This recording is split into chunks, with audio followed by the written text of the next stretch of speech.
Welcome friends, today will discussion reservation. Reservation क्या होते हैं? रिजर्वेशन एक तरीके से एक डिप्राइव्ड क्लास को इमर्ज करने के लिए दिया गया एक सोर्स है, उसके उत्थान के लिए, उनके उत्थान के लिए दिया गया एक वो सोर्सेज है जिससे वो उनके उत्थान में आगे बढ़ने के लिए एक एक्साइटमेंट काम करता है। तो आज हम चर्चा करेंगे रिजर्वेशन पे। रिजर्वेशन कुछ थ्योरी हैं, पहले उस पर हम चर्चा करते हैं। रिजर्वेशन में देखिए कि जॉन रॉल्स का जो कथन है, उनकी बुक है the well of ignorance. The well of ignorance में वह कहते हैं कि कहने का तात्पर्य है कि अज्ञानता का पर्दा।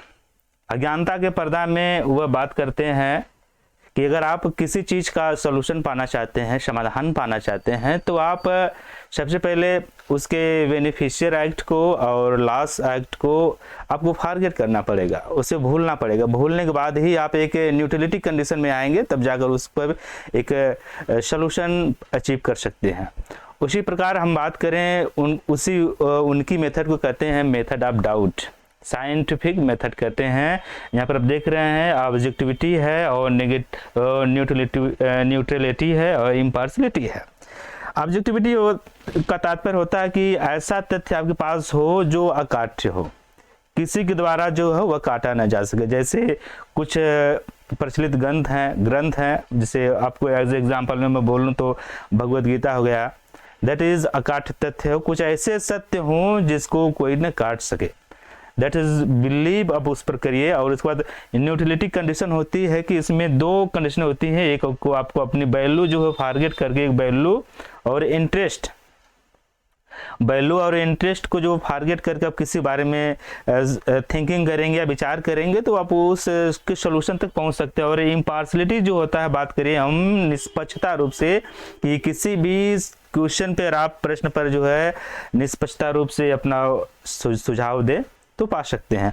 अगर इस तरीके से परेशानियों को देखा जाए, अगर हल किया जाए तो जहाँ तक परेशानियों का जो निवारण किया जा सकता है। और इसके बाद हम बात करें इक्वलिटी एंड डिस्क्रिमिनेशन पर। देखिए इक्वलिटी एंड डिस्क्रिमिनेशन भी बांटे जाते हैं। जैसे इक्वलिटी को नेगेटिव और पॉजिटिव में डिवाइड किया जाता है, वहीं पर डिस्क्रिमिनेशन को भी एक्सप्लोटेटिव एंड प्रोटेक्टिव में डिवाइड किया जाता है। नेगेटिविटी की हम अगर डिफिनेशन दें आप लोगों को एज एग्जांपल में, नेगेटिविटी का हमारे कॉन्स्टिट्यूशन में इंक्लूड है आर्टिकल समानता का अधिकार, इक्वलिटी ऑफ राइट। तो वह इक्वलिटी ऑफ राइट है, वहाँ पर जो है जैसे आर्टिकल 14 है, आर्टिकल 14 में every person is equal, not any person is discrimination. तो किसी भी व्यक्ति के सामने वो डिस्क्रिमिनेशन में विभेद नहीं किया जाता है, वहाँ उसके सामने प्रत्येक व्यक्ति समान होता है, चाहे छोटा या बड़ा हो। यह नेगेटिव इक्वलिटी है।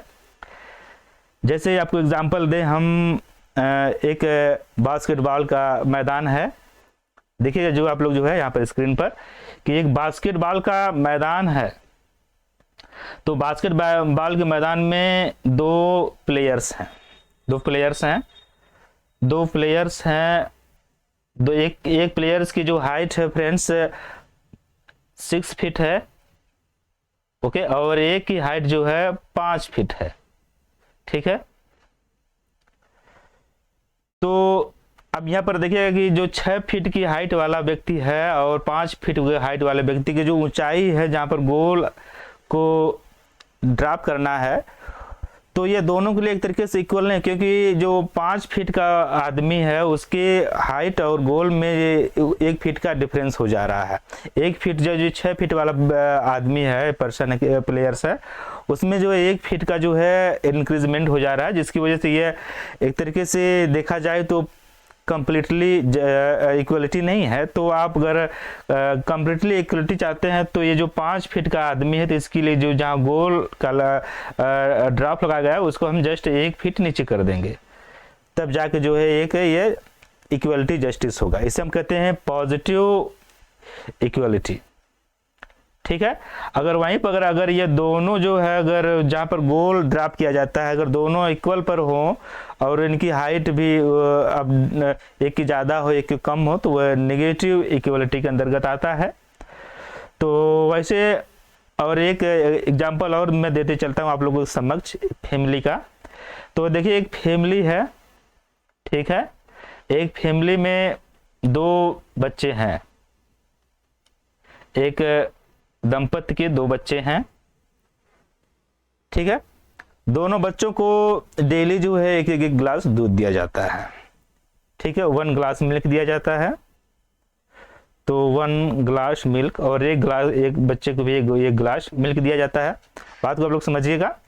अगर इसमें से एक बच्चे की कंडीशन किसी वजह से खराब हो जाती है, बीमार हो जाता है, ठीक है, और उसे डॉक्टर सुझाव देता है कि इस बच्चे को सेवन के लिए और दूध दिया जाए, तो इस कंडीशन में अगर आप इक्वलिटी का फॉलो नियम करेंगे तो देंगे नहीं। तो दोनों को चाहे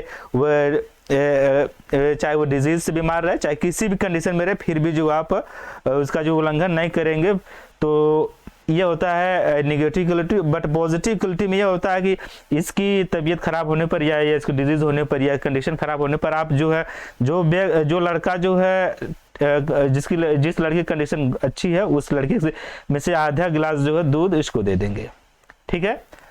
अब फिर उसके बाद जो है जैसे आधा गिलास देंगे तो 1 गिलास प्लस आधा गिलास, तो कंडीशन कुछ धीरे धीरे इम्प्रूव होगी। फिर उसके बाद जो है अब जब इम्प्रूव हो जाएगी वही आधा गिलास जो है इस कंडीशन को जो है इस जो बच्चा ठीक था पहले उसको जो है रिफंड कर देंगे, जो वापस रिटर्न कर देंगे। तो इससे यह होता है कि दोनों बच्चे जो है कंडीशन में ठीक हो जाते हैं, चाहे किसी कंडीशन में, तो इसे कहते हैं पॉजिटिव। तो हमारे देश में दोस्तों नेगेटिव और पॉजिटिव दोनों को फॉलो किया जाता है। अब उसके बाद जो है आते हैं डिस्क्रिमिनेशन पे। डिस्क्रिमिनेशन पे देखिए, एक्सप्लोटेटिव होता है, एक प्रोटेक्टिव होता है, ठीक है। एक्सप्लोटेटिव जो होता है ये एज ए नेगेटिव का ही होता है।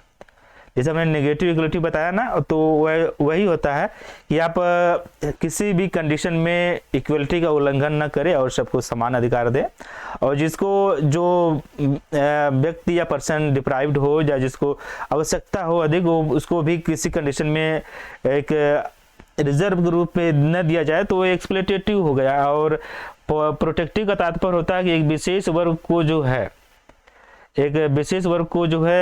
बहुओं को, जैसे महिलाओं को, वोमेन्स को, बच्चों को और बुजुर्गों को आप एक तरीके से एक राइट दें जो है उनके उत्थान के लिए, उनके प्रोटेक्टिव के लिए, सुरक्षा के लिए, तो उसे कहते हैं प्रोटेक्टिव डिस्क्रिमिनेशन, ठीक है। अब इसके बाद आते हैं दोस्तों हम अगला हमारा दोस्तों कि सिस्टम ऑफ अफर्मेशन एक्शन, सकारात्मक कार्यवाही। सकारात्मक जो है कार्य क्या होता है? सकारात्मक कार्य पॉजिटिव इक्वलिटी थी, उसी कहते हैं। जो गैप होता है, जैसे जो डिप्राइव्ड क्लास के बच्चे हैं और जो एक तरीके से मैं कहूँ कि जो रिच फैमिली के बच्चे हैं उनमें जो गैप होता है, अवसर की क्षमता, अपॉर्चुनिटी की जो गैप होता है, उसी को जो भरने के लिए जो है पॉजिटिव इक्वलिटी का जो है लागू किया जाता है कंडीशन में। जैसे हमारे संविधान में आर्टिकल 16 की बात करें, आर्टिकल 16 जॉब्स के लिए उसमें नियम का प्रोविजन किए गए हैं, और आर्टिकल 16 का 4 जो है उसमें एक विशेष वर्ग को एक्सेप्शन के तौर पे इंक्लूड किया गया है। वहीं पर अगर हम आर्टिकल 15 की बात करें, आर्टिकल 15 में एजुकेशन के रूप से इक्वल किया गया है, ठीक है। अगर वहीं पर अगर आर्टिकल और में हम अगर चले तो अगर लोकसभा और विधानसभाएं जो हैं उनमें भी आर्टिकल 330 से लेते हुए 332 तक में रिजर्व किया गया है। हाँ, लेकिन यह 10 वर्षों के लिए आरक्षित किया गया था। इसे इंक्रीजमेंट मैं कहूँ कि ईयर बाय ईयर से इंक्रीजमेंट किया जाता है, बढ़ाया जाता है, ठीक है। अब हम आते हैं reservation, sorry system of affirmation. System of affirmation क्या होता है? सिस्टम ऑफ अफर्मेशन 2 भागों में डिवाइड किया जाता है। एक प्रेफरेंस होता है, इसे कहते हैं वरीयता। अब देख रहे होंगे वरीयता जो है, ये वरीयता है। रुकिए, इसको हम थोड़ा सा हम वाइड कर देते हैं, शायद आप लोग देख सके, ग्रीन करते हैं, ठीक है।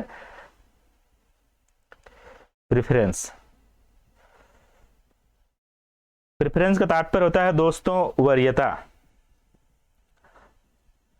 वरीयता और एक रिजर्वेशन में एक आरक्षण होता है। रिजर्वेशन को दो भागों में डिवाइड किया जाता है, एक हॉरिजॉन्टल एक वर्टिकल। तो इस पर हम अभी बाद में चर्चा करेंगे, पहले हम प्रेफरेंस पे चर्चा कर लेते हैं, वरीयता क्या होती है। तो वरीयता के बारे में हम बताते चले, वो तो वरीयता को भी जैसे एज एग्जाम्पल में बताते चलें, जैसे तीन बच्चे हैं, तीनों बच्चों को किसी एग्जाम में इक्वल नंबर आए, जैसे 500 नंबर आए हैं, पूरे बराबर नंबर आए हैं। अब उनमें जो है एक बच्चा जो है जनरल कैटेगरी का है, रुकिए हम बताते चलते आप लोगों को। जैसे हम बताएं आपको, उसमें से भी एक बच्चा जनरल कैटेगरी का है, वो जनरल कैटेगरी का 500 नंबर ऑब्टेन किया है। वहीं पर एक एससी का बच्चा जो है, ये मेल है, मेल जो एक जनरल कैटेगरी का, और फिर एक दूसरा जो मेल है ये शेड्यूल कैटेगरी का है, शेड्यूल कास्ट का है, ये भी 500 नंबर ऑब्टेन किया है, ठीक है। और एक फीमेल है, ये शेड्यूल कैटेगरी की है, एससी कैटेगरी की है, तो ये भी 500 नंबर ऑब्टेन की है। अब इसमें अगर हम वरीयता के अनुसार डिवाइड करेंगे, तो इसमें सबसे पहले जनरल कैटेगरी वाला तो वैसे ही हट जाएगा, क्योंकि इसको वरीयता उतनी नहीं दी जाएगी। इसमें जनरल कैटेगरी और शेड्यूल कैटेगरी में वरीयता दी जाएगी शेड्यूल कैटेगरी को।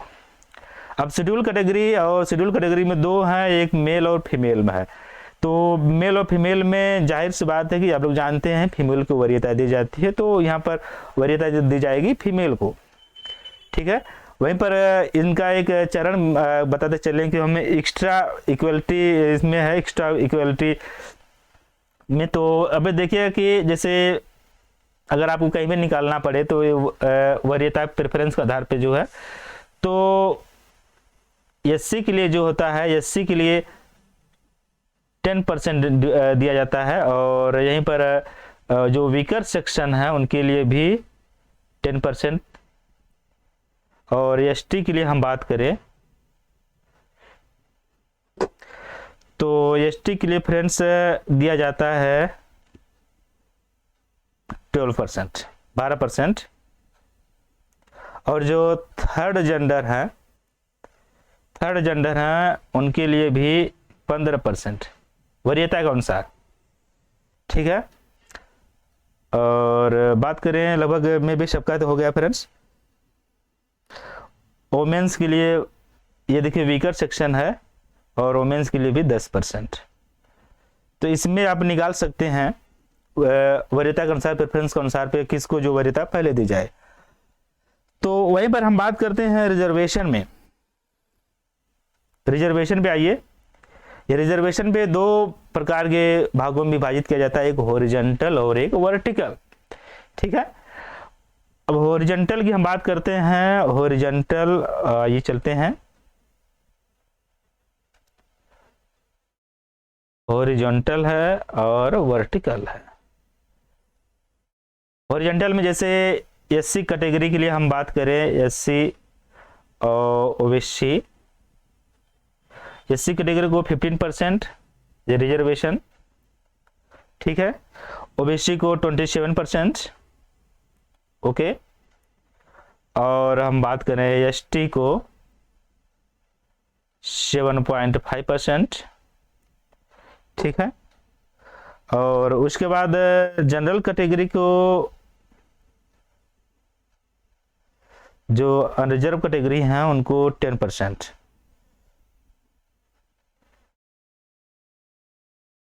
ठीक है। ये वीकर सेक्शन, सॉरी फ्रेंड्स, ये वीकर सेक्शन है, ये वीकर सेक्शन है जो ईडब्ल्यूएस,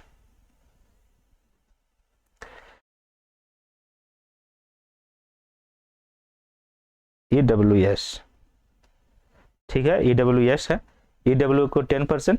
तो इसमें जो है, और इसके बाद कुछ बातें हैं जैसे आपको हम बताते चले, इसे हम फॉरगेट कर रहे हैं। तो जनरल कैटेगरी में, जनरल कैटेगरी का जो है वो 14% आता है, जो बाकी जो बती है अनरिजर्व्ड है वो 14% है। तो ये रिजर्व जो हॉरिजॉन्टल में, तो हॉरिजॉन्टल का तात्पर्य होता है कि इसमें एक तरीके से जो जैसे एससी कैटेगरी का है, तो एससी कैटेगरी में जितने रिजर्व सीटें बस उतने ही भरी जाएंगे, ओबीसी कैटेगरी में जितनी सीटें हैं उतनी ही भरी जाएंगी, और एसटी कैटेगरी में जितनी सीटें हैं उतनी ही भरी जाएंगी, और ईडब्ल्यूएस की जितनी सीटें हैं 10% उतनी ही भरी जाएंगी। ओके, और जितनी जनरल कैटेगरी की जितनी है उसमें जनरल कैटेगरी, इसमें जो है किसी कैटेगरी का जो है कैंडिडेट किसी कैटेगरी में जो है ट्रांसफर या थ्रो नहीं कर सकता है। वहीं पर वर्टिकल की हम बात करें, वर्टिकल हॉरिजॉन्टल में देखिएगा कि वही बात आती है। तो हॉरिजॉन्टल कैटेगरी में फ्रेंड्स जैसे एससी का हमने माना, मेल्स के लिए यहाँ पर दो भाग में डिवाइड किया जाता है, जैसे मेल्स को 10% आ गया और फीमेल को 5%, ठीक है। वहीं पर हम ओबीसी में आ गए, ओबीसी में बात करते हम चलते हैं 27% में 18% मेल को और 27 और बचा कि 9% फीमेल को, ठीक है। और एसटी में 5% 7.5% है, तो इसमें 5% मेल को और 2.5% फीमेल को। इसी प्रकार ईडब्ल्यूएस में कर सकते हैं, ईडब्ल्यूएस में तो 7 कह सकते हैं कि 7% मेल को और 3% फीमेल को, ठीक है। और जनरल कैटेगरी में इसी तरह डिवाइड कर सकते हैं। तो इसमें यह होता है कि वर्टिकल रिजर्वेशन में अगर एससी कैटेगरी का जो कैंडिडेट है वह अनरिजर्व क्लास में फॉलो किया है या क्रैक किया है, उसके कैटेगरी मेरिट के अनुसार जो क्रॉस किया, तो वह अनरिजर्व क्लास में अचीव कर सकता है। कोई भी कैटेगरी हो, चाहे ओबीसी कैटेगरी का कैंडिडेट हो, अगर वह जनरल कैटेगरी से जनरल कैटेगरी के मेरिट से फॉलो किया तो वो जनरल कैटेगरी के मेरिट में काउंटिंग किया जाएगा, न कि ओबीसी में। और ओबीसी में जो है कोई अदर कैंडिडेट आगे जो है वो अपना जो स्थान ग्रहण करेगा, ठीक है। और यह जो होता है, लेकिन हॉरिजॉन्टल में इक्वल होता है। हॉरिजॉन्टल में कोई किसी भी कैटेगरी का, किसी भी कास्ट का किसी भी रिजर्वेशन में या थ्रो नहीं कर सकता है, या क्रॉस नहीं कर सकता, ट्रांसफर नहीं कर सकता है। बल्कि हम बात करें वर्टिकल में ऐसा होता है, ऐसी कैटेगरी अगर मेरिट के अनुसार ज़्यादा मार्क्स अचीव किया है, ज़्यादा उसकी रैंक्स है, तो वह जनरल कैटेगरी में क्रॉस कर सकता है और ओबीसी में क्रॉस कर सकता है। तो सिर्फ मेरिट के अनुसार भी कर सकता है। हाँ, अगर जो सीटें खाली रह जाती हैं, जो कैंडिडेट क्रॉस करता है, तो उसकी जगह पे कोई अदर कैंडिडेट जो है उसी कैटेगरी का उसमें इंटर करता है, ठीक है। अब आते हैं कुछ कमीशंस हैं, कमीशंस के बारे में बताते चलें। जैसे मंडला आयोग, मंडला आयोग देखिएगा, मंडला आयोग 1979 में, मंडला आयोग 1979 में हम बताते चले आपको, जो है राइट करते चले, मंडला कमीशन, मंडला आयोग 1979 में ये आया था, ठीक है। मंडला आयोग 1979 में आया और इसने रिपोर्ट अपनी 1980 में प्रस्तुत की, ठीक है, 1980 में। इस रिपोर्ट में क्या था?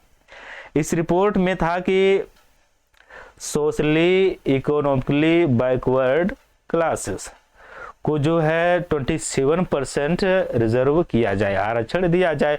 और वहीं पर बात करें ईडब्ल्यूएस को भी इसने जो है 10% रिजर्व करने का आरक्षण दिया था।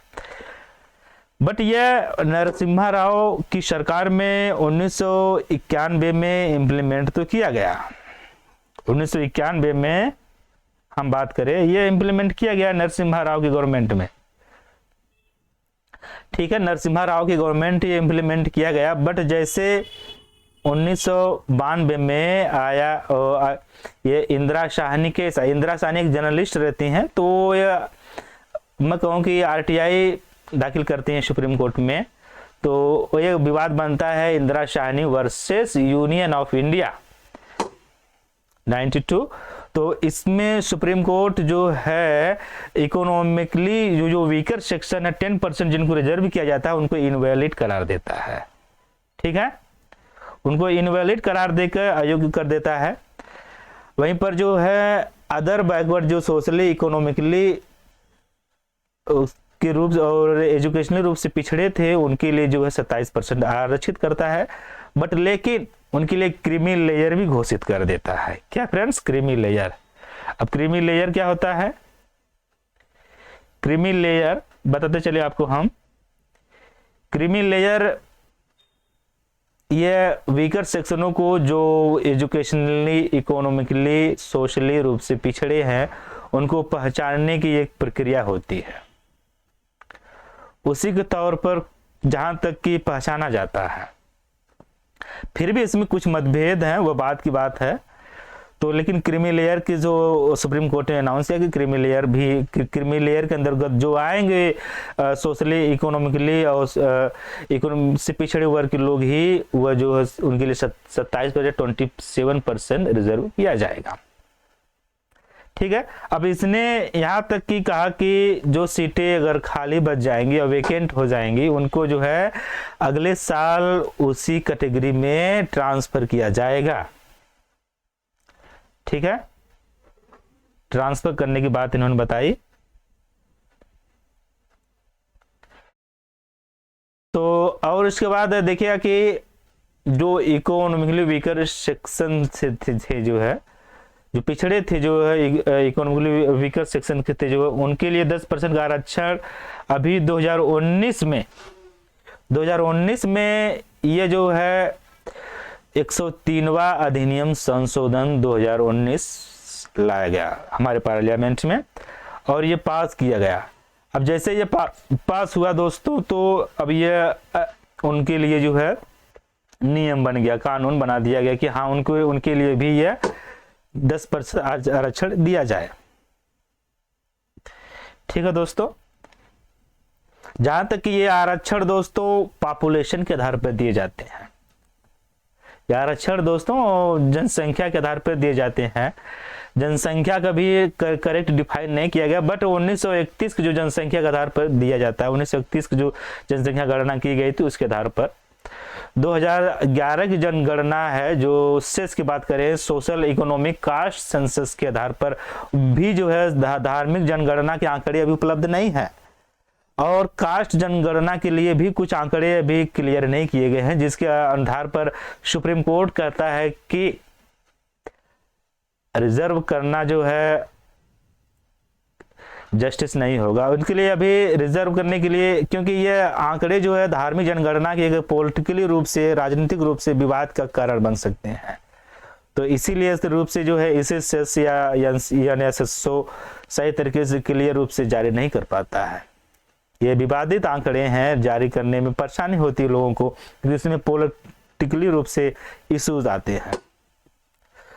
तो दोस्तों आज के लिए इतना ही, जहां तक कि आप लोग समझ पाए होंगे कि रिजर्वेशन क्या होता है। रिजर्वेशन की वजह से हम समान रूप से बताते चलें कि आप लोग देखते रहिएगा कि जैसे जॉन रॉल्स का द वेल्थ ऑफ इग्नोरेंस, अज्ञानता का पर्दा में बात बताई गई थी कि अगर आप जस्टिस करना चाहते हैं या किसी समस्या का निवारण करना चाहते हैं तो आप अपने बेनिफिशियल एक्ट को और डिफिसिट एक्ट को फॉरगेट करके जो है उसके बारे में थॉट करना पड़ेगा, जिसके उपरांत जो आप उस पर जो है सही तरीके से पहुंच पाएंगे।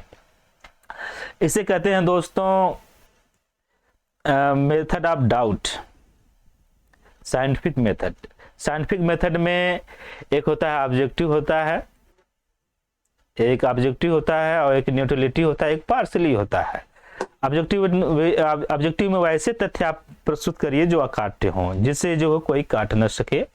और बताते चले न्यूट्रलिटी में आप अपने इंटरेस्ट को और वैल्यू को फॉरगेट करके विचार करें। इम्पार्शली में जो आप निष्पक्षता रूप से विचार करें। और इसके बाद आते हैं हम इक्वलिटी या डिस्क्रिमिनेशन पे। इक्वलिटी में देखिए 2 भाग में डिवाइड की गई थी, नेगेटिव और पॉजिटिव। नेगेटिव का तात्पर्य होता है कि आप प्रत्येक व्यक्ति को समान समझे, चाहे वह छोटा हो या गरीब हो या बड़ा हो, उसमें समान समझे और उनके उत्थान के लिए कोई उपचार न करें।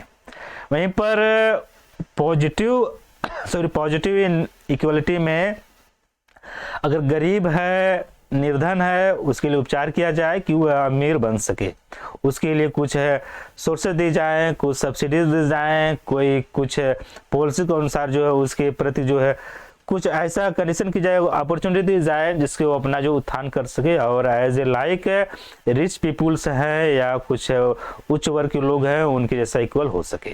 ये पॉजिटिव इक्वलिटी है।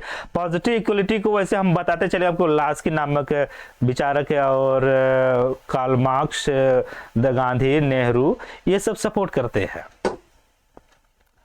और पॉजिटिव इक्वलिटी को ही हम कहते हैं कन्फर्मेशन एक्शन, सकारात्मक कार्यवाही, और सकारात्मक कार्यवाही ही हमारे देश में लागू है। ठीक है, अब उसके बाद हम चलते हैं दोस्तों रिजर्वेशन पे आते हैं। रिजर्वेशन भी दो भागों में, रिजर्वेशन को भी दो भागों में डिवाइड किया गया था, एक प्रेफरेंस के आधार पर और एक रिजर्वेशन था। प्रेफरेंस में भी डिवाइड किया जाता है कि जो किसको ज़्यादा प्रेफरेंस दी जाती है। सबसे मैं बताते चलूँगी, देखिए कि जो शेड्यूल कैटेगरी होते हैं उनको एक तरीके से सबसे अधिक इसमें थर्ड जेंडर को दी जाती है। थर्ड जेंडर के बाद जो आते हैं शेड्यूल ट्राइब्स को, उनको दी जाती है। शेड्यूल ट्राइब्स के बाद जो शेड्यूल कास्ट के आते हैं उनको दी जाती है। शेड्यूल कास्ट के बाद जो है अदर बैकवर्ड क्लासेस उनको, फिर उसके बाद जो है जनरल कैटेगरी को दी जाती है और उसके बाद अनरिजर्व कैटेगरी दी जाती है। ठीक है, उसके बाद जो है रिजर्व आते हैं आरक्षण पे। आरक्षण को दो भागों में डिवाइड किया जाता है। आरक्षण दो भाग होते हैं, जैसे एक हॉरिजॉन्टल होता है, एक वर्टिकल होता है। हॉरिजॉन्टल में एक तरीके से इक्वल होते हैं, उसमें जो किसी प्रकार का विभेद नहीं किया जाता है, जो जिस कैटेगरी में है उसी कैटेगरी में फॉलो करेगा। अदर कैटेगरी में वह अदर कैटेगरी में ट्रांसफर नहीं हो सकता, चाहे उसका कितने भी मार्क्स हो, चाहे कितनी भी रैंक्स हो। ठीक है, और उसके बाद हम बात करें वर्टिकल की। वर्टिकल में अगर आपके मार्क्स मैक्सिमम है, रैंक मैक्सिमम है, तो अगर अगले जो है कैटेगरी में ट्रांसफर कर सकते हैं। ठीक है, जहां तक कि आप लोगों को ये जो वीडियो है क्लास समझ में आई होगी। नमस्कार, बाय एंड टेक केयर।